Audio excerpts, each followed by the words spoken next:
Hello friends, स्वागत है आप सभी का आपके चैनल काबिल बना दो CVB claim learning and sharing. Friends, रूस और यूक्रेन का जो युद्ध चल रहा है उसमें नाटो की क्या भूमिका है उसके बारे में पूरा विस्तार से आपको बताने वाला है। डिटेल में फुल आपको डिटेल आपको मिलने वाला है। नाटो क्या है, कितने देश शामिल है, आपको पूरी जानकारी आपको मिलने वाली है। तो चलिए शुरुआत करते हैं नाटो के बारे में। रूस और यूक्रेन में जो नाटो की भूमिका है उसमें नाटो क्या है। दोस्तों, नाटो को समझने से पहले थोड़ा-सा इतिहास में चलते हैं और समझते हैं कि नाटो की उत्पत्ति कैसे हुई। सबसे पहले बात करते हैं कि नाटो जो है इसकी उत्पत्ति कहाँ से हुई, लेकिन उससे पहले समझते हैं कि नाटो की उत्पत्ति होने का कारण क्या था। बात है 2 सितंबर 1945 की, जब द्वितीय विश्व युद्ध समाप्त हुआ था। उसके बाद द्वितीय विश्व समाप्त होने के बाद 2 महाशक्तियों का उदय हुआ था।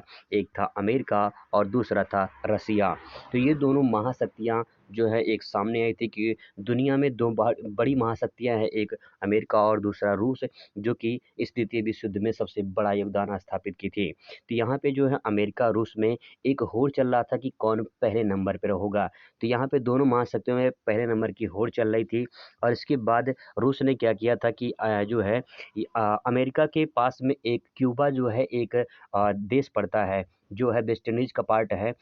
ये कैरिबियाई जो देश है वहाँ पे पड़ता है। तो यहाँ पे को दिखा मैप के अकॉर्डिंग दिखाना चाहेंगे जो है यहाँ पे आपको नॉर्थ अमेरिका के पास में यहाँ पे ये नॉर्थ अमेरिका है और यहाँ पे जो है क्यूबा जो है देश है जो वेस्ट इंडीज़ का पार्ट है इस टाइम पे। तो इसी क्यूबा पे रसिया जो है ये रसिया जो है इस क्यूबा पे आकर जो है यहाँ पे अपना परमाणु जो है संचालन करता है यहाँ से। और इसके बाद जो अमेरिका को इसको भनक लगती है कि रसिया जो है यहाँ तक पहुँचा है, क्यूबा तक पहुँचाया है, तो इसके कभी करीब पहुँचाया है तो कभी भी इसके ऊपर अटैक हो सकता है। इसके बाद क्या होता है कि यहाँ पे जो है रसिया यहाँ से आके जो है अपना परमाणु बम अपना मतलब कि यहाँ पे सैन्य शक्ति जमा लेता है क्यूबा पर। इसके बाद जो है क्यूबा पे एक संकट आ जाती है कि भाई अब तृतीय विश्व युद्ध फिर से हो जाएगा। तो यहाँ पे क्यूबा संकट के नाम से भी जाना जाता है। अब यहाँ पे क्या होता है रसिया में और जो है नॉर्थ अमेरिका यानी अमेरिका में यहाँ पे एक जो है युद्ध होने की संभावना होती है, लेकिन इस युद्ध को एक नाम दिया जाता है जिसका नाम है शीत युद्ध। इस युद्ध को नाम दिया गया है शीत युद्ध, कोल्ड वार। क्योंकि इस युद्ध में शीत युद्ध इसलिए कहा गया है क्योंकि इस युद्ध में कोई भी अस्त्र शस्त्र नहीं उठाए गए थे, केवल बातों बातों में लड़ाई हुई थी, इस तरह समझ सकते हैं। और अमेरिका में और रसिया में जो है एक शीत युद्ध चला था। इस शीत युद्ध के में जो है कुछ देश ऐसे थे जो अमेरिका के पक्ष में थे और कुछ देश ऐसे थे जो रूस के पक्ष में थे। और यहीं से यूरोप महाद्वीप इधर से जो है अमेरिका और इधर से रूस, बीच में यूरोप महाद्वीप फंस रहा था। तो अमेरिका रूस के जो है सॉरी यूरोप के कुछ देश ऐसे थे जो अमेरिका की तरफ चले गए और पूरब के कुछ देश यूरोप महाद्वीप के थे जो रसिया की तरफ चले गए। यहीं से यूरोप का विभाजन हो जाता है और यूरोप 2 खेमों में बँट जाता है।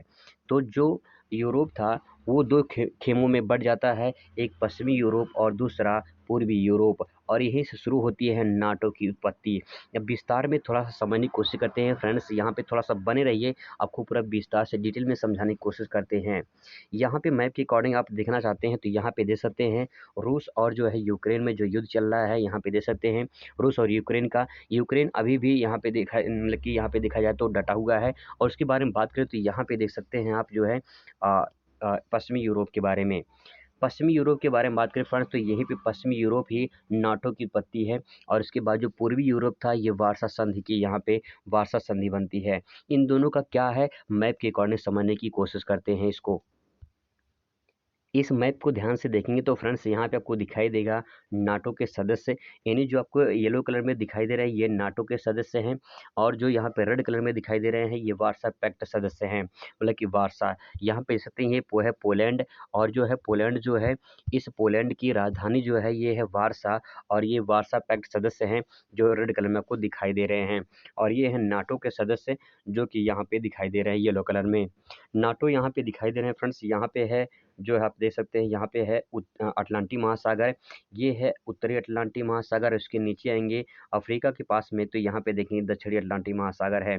तो यहाँ पे जो उत्तरी अटलांटिक महासागर के पास में जो देश थे यही नाटो की स्थापना करते हैं, क्योंकि यहाँ पे उनके ऊपर कोई देश में हमला करे तो वो जो है मिलकर उस देश की हेल्प करेंगे अगर कोई देश उन पे जो है हमला करता है। तो यहाँ पे नाटो की स्थापना होती है। उत्तरी अटलांटिक महासागर के आसपास जो देश थे वो नाटो की स्थापना करते हैं और यहीं से नाटो बनता है, यानी नॉर्थ अटलांटिक ट्रेटी ऑर्गेनाइजेशन, उत्तरी अटलांटिक संधि संगठन।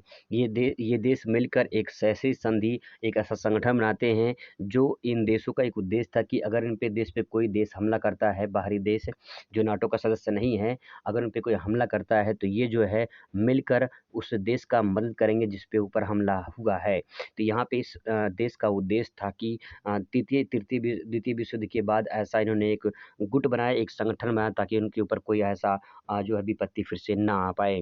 बात करें और विस्तार से चर्चा करें तो इसमें नाटो के बारे में आपको बता तो नॉर्थ अटलांटिक ट्रेटी ऑर्गेनाइजेशन के रूप में एक संगठन बना। इन सैन्य संगठन का एक उद्देश्य था कि अगर इनके देश पर कोई हमला होता है तो ये जो है उस देश की हेल्प करेंगे, मदद करेंगे। अगर बात करें यूक्रेन की तो यूक्रेन जो है नाटो का सदस्य नहीं है, नहीं तो अगर सदस्य होता तो तृतीय विश्व युद्ध निश्चित था। वहीं बात करें नाटो की जो है और डिटेल में थोड़ा सा, तो बात करें नाटो का जो स्थापना हुई थी वो 4 अप्रैल 1949 में हुआ था, 1949 को हुआ था। 4 अप्रैल 1949 को इसकी स्थापना हुई थी। जिस टाइम पे इसकी स्थापना हुई थी उस टाइम पे इसमें 12 सदस्य थे, इसमें 12 देश थे। तो ये जो 12 देश थे उस टाइम पे जिस टाइम पे स्थापना हुई थी वो 12 देश आपके सामने ये रहे। नाटो की अगर स्थापना के बारे में बात करें तो इसका जो स्थापना हुआ था वो जो है ब्रुसेल्स में हुआ था, जो बेल्जियम की राजधानी ब्रुसेल्स है वहाँ पे जो इसकी स्थापना हुई थी।